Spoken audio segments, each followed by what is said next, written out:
Dear students, welcome back to Educator Guru YouTube channel. Today we are going to discuss Bumastic 1 set 2. Hitherto we have discussed Bumastic set 1. Now today we are going to discuss set 2. That means we have prepared two model question paper. The second model question paper of the Bangalore North University that I am going to discuss. That is section A and section B. Right? Before I discuss the answers, I request those who have not subscribed to our channel, kindly subscribe and share among your friends, right? And encourage us. Thank you. Now, section A, answer any 5 questions. Each question carries 2 marks, right? What is composite number? All counting numbers greater than 1 which are not prime. Prime, you know that the number which will be divided by the same number is called as what? Prime number. So which are not prime are called as composite number. That means you have answer more than 1. In other words, we can say that composite number is that number which has more than 2 factors. For example, 4, 6, 8, 9, 10, etc. are composite numbers. Now, second question, what is linear equation? A linear equation is an algebraic equation in which the highest power of the variable or variable is 1. Example, if I say x, what is the power? It is x to the power of 1, right? That is x, right? This means the equation represents a straight line when graphed. Linear equation can have one or more variables, but key characteristic is that each term is either a constant or product of constant and a single variable raised to the power of 1.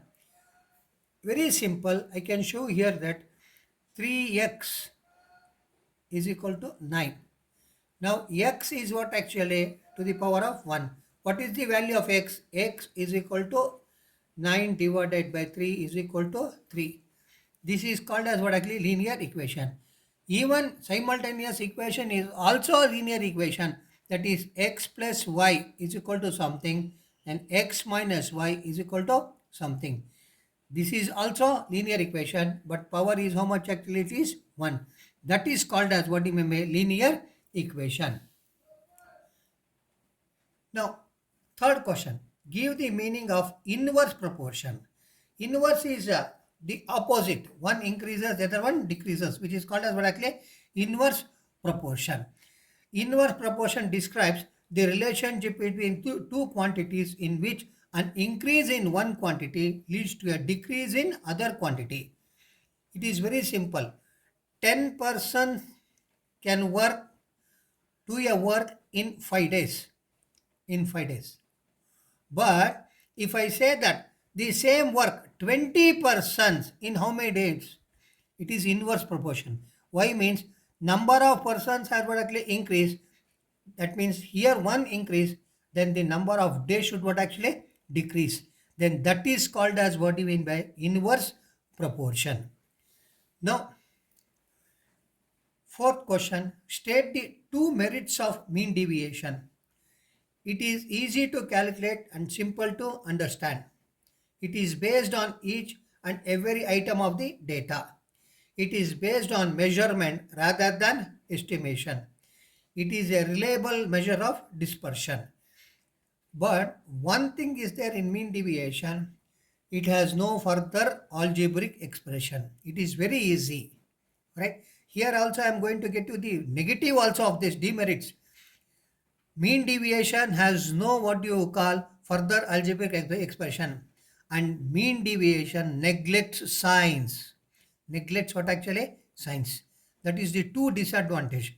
But here you have given the merits, that is plus points. Easy to calculate and simple to understand based on each and every item.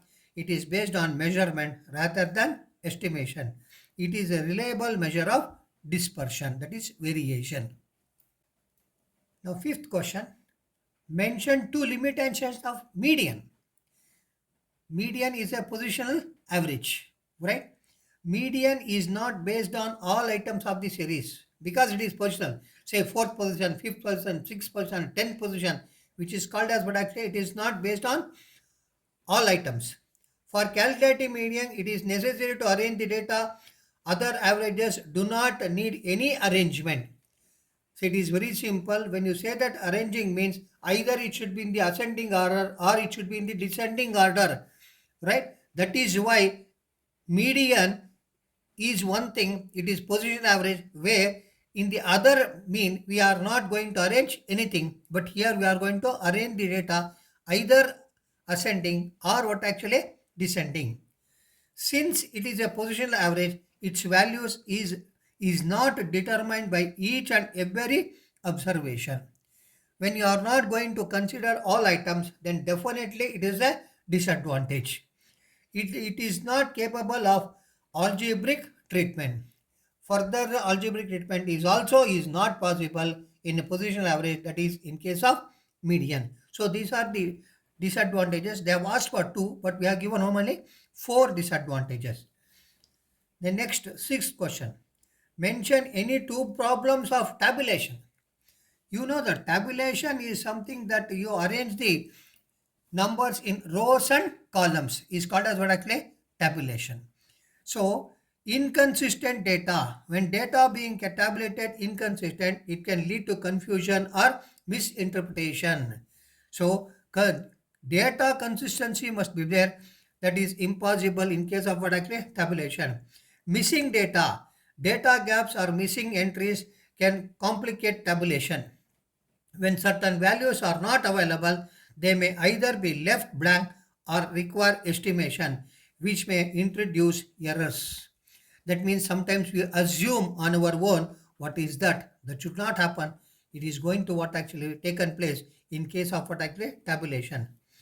Improper categorization. Grouping data incorrectly can lead to inaccurate conclusions. That means you have to categorize it properly. When categorization has been not done properly, then naturally the results will be what actually go wrong. Then data duplication. If the same data is recorded multiple times, it can distort the results. Identifying and removing duplicates is crucial to ensure accurate tabulation. So data duplication is one more disadvantage in case of what actually the tabulation. You can write a name only: inconsistent data, missing data, improper categorization, duplication, the data duplication, right? Seventh question in section A, bring out any two differences between primary data and secondary data. Meaning primary data refers to the first-hand data gathered by researcher himself. Secondary data means data collected by someone else earlier. You are collecting for the first time, but it has already been collected. That is the first difference between primary data and secondary data. Data, second one. Primary data is a real-time data. Secondary data is one which is related to the past. Here you are collecting, then naturally it is called as what actually real. But it has already been collected for some other purpose. Now again reusing. That means it is not today data, it is what actually past data. Then process. Primary data is very lengthy process. Tough. You always remember census. Now it is going to happen in another what you call 5-6 months. When census comes, that means it will be treated and collected from each and every house. Then it is called as what lengthy process. Secondary data collection process is rapid and easy because it has already been done. We will take that data and do the verification or apply what actually statistics for that. Specific. Primary data is always specific to the researcher's need. For what purpose that you are collecting, it will be what actually mentioned in primary data, right? Whereas in secondary data is not specific to the researcher's need. We do not know for what thing that has been collected by that person, but we are going to make use of that for the second time. So these are the differences between primary data and secondary data. Now section B. Answer any three questions. Each question carries 6 marks. 24 students appeared in an entrance test where all questions are objective type with 25% negative marking. It is misleading. You need not worry for that, right?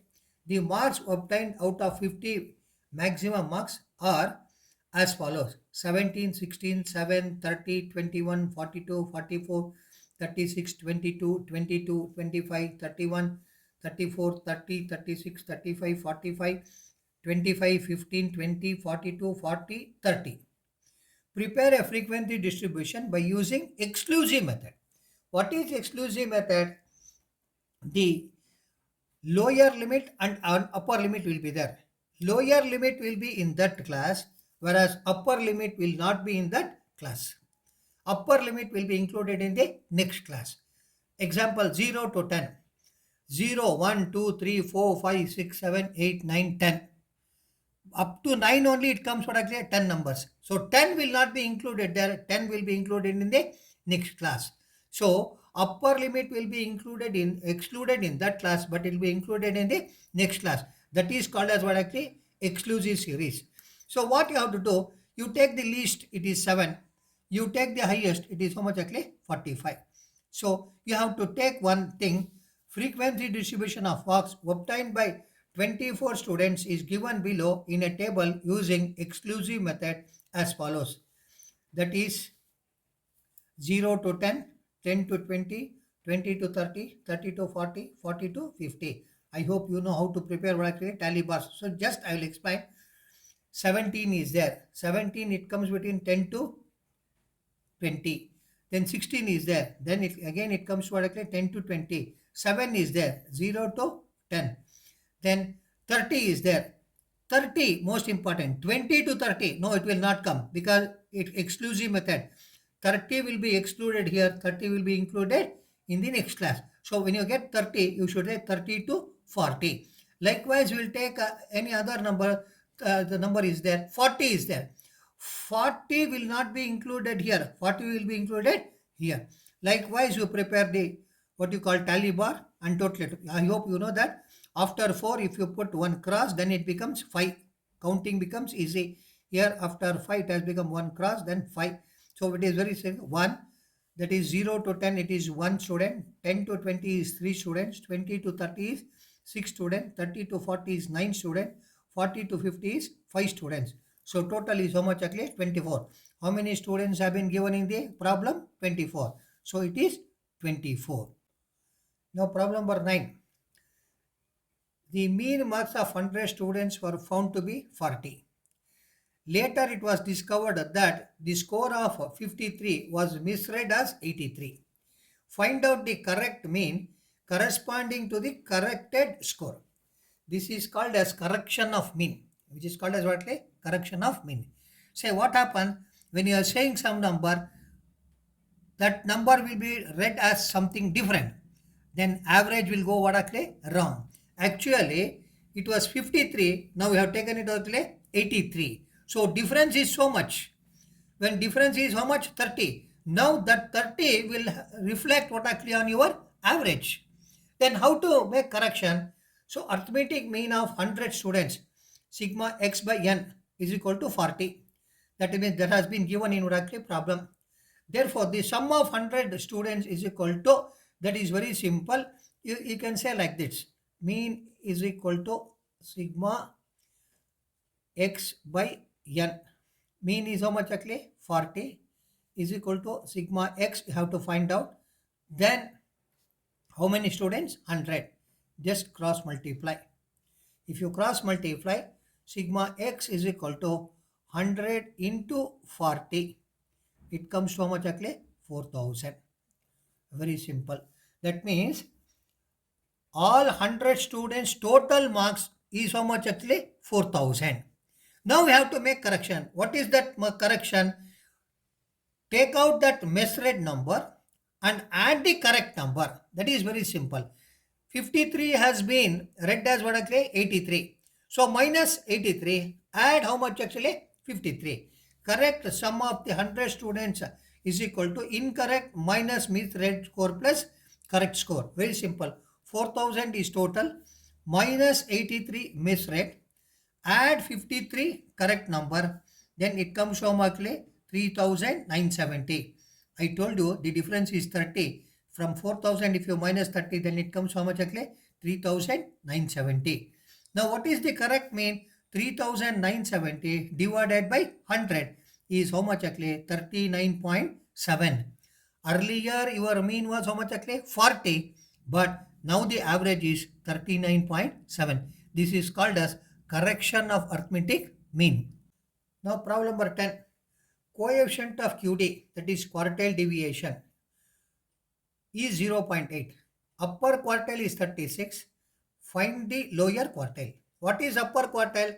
Say when you say that quartile deviation, it is Q1, Q3.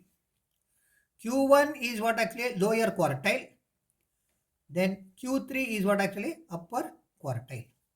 So given Q3 is equal to 36, coefficient of QD is how much actually? 0.8. What is Q1? Coefficient of QD is equal to Q3 minus Q1 divided by Q3 plus Q1. Very simple. 0.8. It has been given in the problem is equal to 36 minus Q1 divided by 36 plus Q1. Because we do not know Q1, it has been written like that only. Then cross multiply. 0.8 into 36 plus Q1 is equal to 36 minus Q1. Then multiply 38 into 0.8, 28.8 plus 0.8 into Q1 is 0.8 Q1 is equal to 36 minus Q1. Then take Q1 all one side. That is here 28.8 and 0.81 Q1. You remind this 0.81 Q1 here only. This minus Q1 is there. If you transfer minus, it becomes what actually plus from RHS to LHS. Plus Q1 is equal to 36 minus 28.8. Here it is plus is there. When nothing is mentioned, it is called as what like plus. When you transfer it down from LHS to RHS, it becomes minus. Then if nothing is there, it is 1 Q1. You can say it is called as 1 Q1. 1 plus 0.8 is 1 Q1 is equal to 36 minus 28.5 is 7.2. So Q1 is equal to 7.2 divided by 1.8 is equal to how much actually? 4. So the lower value of quartile is how much actually? That is 4. That is Q1 is equal to 4. Now problem number 11. Find the compound interest on rupees 4,000 for 3 years at 10%. Straight problem. Straight problem. Right? You have to find out compound interest. P is equal to 4,000. T is equal to 3 years. Rate of interest is 10%. That is A is equal to P into 1 plus R by 100 to the power of T. So 4,000 into 1 plus 1 by 10 to the power of 3. Right? That is 4,000. I hope I can show you like this.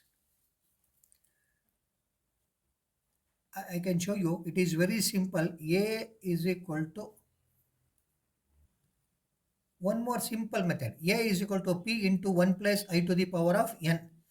That is P is how much actually? 4,000. Then 1 plus I is how much actually? Rate of interest is 10. 10 divided by 100. 10 divided by 100. 10 divided by 100 means now this one cancels. 1 divided by 10 is 0.1. 0.1. So it becomes 0.1 to the power of N. N is how much actually? 3 years. So it is very simple. 4,000 into 1.1 to the power of 3. I hope you got it. Now 4,000 into 1.3 into 1.3 into 1.3. So what you have to do is take your calculator, multiply the 1.1 into how many times? 3 times. 1.1 into 1.1 into 1.1. It is how much actually? 1.331. 1.331. 331. So now what you have to do is, that is into 4000. It is how much actually? 5324. It is 5324. A is equal to 5324. But they have asked compound interest. This is A. This is called as amount. Amount is principal plus interest. Then what you have to do is P is equal, that is compound interest is equal to A minus P. A is 5324 minus 4000. Then it comes to 1324. You can follow either this method or this method. Whichever method you follow, I hope this is very easy for you. For that sake, I have shown the calculation on the other side. Now, 12th problem, the last problem in section B. 4 chairs and 3 tables cost 2100, and 5 chairs and 2 tables cost rupees 1050. Find the cost of the chair and table. 4 chairs and 3 tables. That means you have taken chairs and tables together cost 2100, and 5 chairs and 2 tables cost 1050. Find the cost of the chair and table. It is simultaneous equation. So what you have to observe is, let the chairs be x and tables be what actually? Y. When once you take that, then it becomes okay, 4x plus 3y is equal to 2100. Then 5x plus 2y is equal to 1050. Then once you form the simultaneous equation, it becomes damn easy to calculate.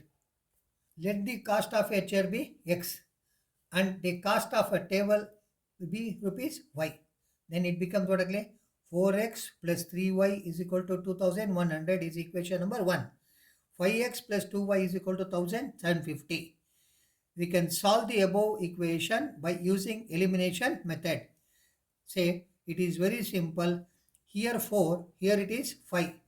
So the first equation you multiplied by 5 and the second equation you multiplied by 4. So whole equation. So 5 into 4 is 20. 5 3s are 15 is equal to 10,500. Then 4 into 5 is 20. 4 into 2 is what actually? 8y is equal to 1050 into 4 is how much actually? 7,000. Say both they are showing what actually? Plus signs. Then what you have to do is subtract. Subtract. When you subtract, then it becomes plus will become minus, minus, minus. Then 20 plus 20x minus 20x get cancelled. So 15y minus 8y is equal to 7y is equal to 10,500 minus 7,000 is 3,500. So y is equal to 3,500 divided by 7 is 500. So very simple. Cost of table is how much actually? 500. Once you got the cost of a table, then you can easily find out the cost of chair. 4x plus 3y is equal to 2110. You take any one equation. 4x plus 3 into 500 is equal to 2100. 4x plus 500 into 3 is how much actually? 1500 is equal to 2100. 4x is equal to transfer this 1500 from LHS to RHS. Then plus will become minus 2100 minus 1500. 4x is equal to how much actually? 600. X is equal to 600 divided by 4 is equal to 150. Now very simple. Hence the cost of chair is 150 and cost of the table is rupees how much actually? 500. This is how to solve this problem. Here they have given table and chair. They may get to some other thing, right? Pencil and pen, whatever it is, but the system is one and the same. We can use elimination method and we can solve this problem. So now we have completed section B. Once again, I am requesting all of you that those who have not subscribed to our Educator Guru YouTube channel, kindly subscribe and share with your friends. The next in the channel, that is video, I am going to get you the section C and section D of set 2 of Bumastics 1. Thank you.